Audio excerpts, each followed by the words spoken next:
నమస్తే అందరికీ. ఈరోజు మిరియాల చారు చేస్తున్నాను.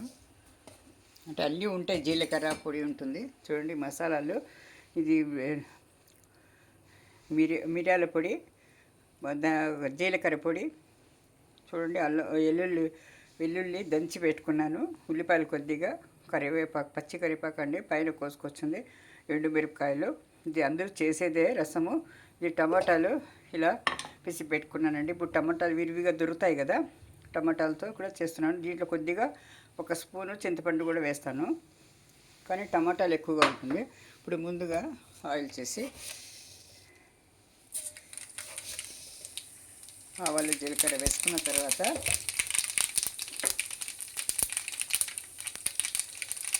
ఇవన్నీ వేసుకోవాలండి. ఇది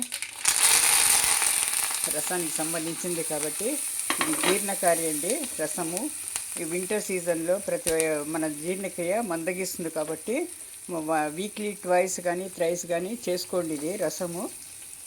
ఎందుకంటే ఇందులో మిరియాలు, జీలకర్ర ఇవంతా పడుతుంది కాబట్టి, ధనియాలు ఇవంతా అన్నీ జీర్ణకారికి దోహదం చేసేదే కాబట్టి చూడండి, ఇలా మంచి వాసన వస్తుంది రసంది. ఇప్పుడు మనము ఈ టమాటా గుజ్జు వేసుకోవాలండి. 3 టమాటాలు వేస్తున్నాను. ఇందులో ఉప్పు వేసేసాను, కొత్తిమీర వేస్తున్నాను, 1 స్పూను చింతపండు వేసుకుంటాను, చాలండి. ఇప్పుడు నీళ్ళు కలుపుకుంటాను.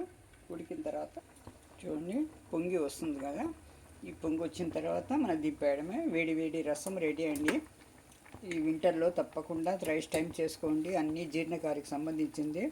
ఈ వింటర్లో కఫానికి సంబంధించింది ఎక్కువగా వస్తుందండి, ఎక్కువగా తయారవుతుంది కఫం కాబట్టి దీనికి విరుగుడు ఇది అల్లము, మిరియాలు, వెల్లుల్లి ఇవన్నీ తీసుకోవాలండి. థ్యాంక్ యూ ఫర్ వాచింగ్ అండి. ఛానల్ని లైక్ చేసి సబ్స్క్రైబ్ చేసుకోండి, షేర్ చేయండి, కామెంట్ చేయండి. Thank you. ఇది రసం అందరికీ తెలిసిందే కానీ మర్చిపోతుంటారు అంతా. వేడి వేడి రసం గుమ్మగుమ్మలాడుతుందండి వాసనతో. Thank you for watching.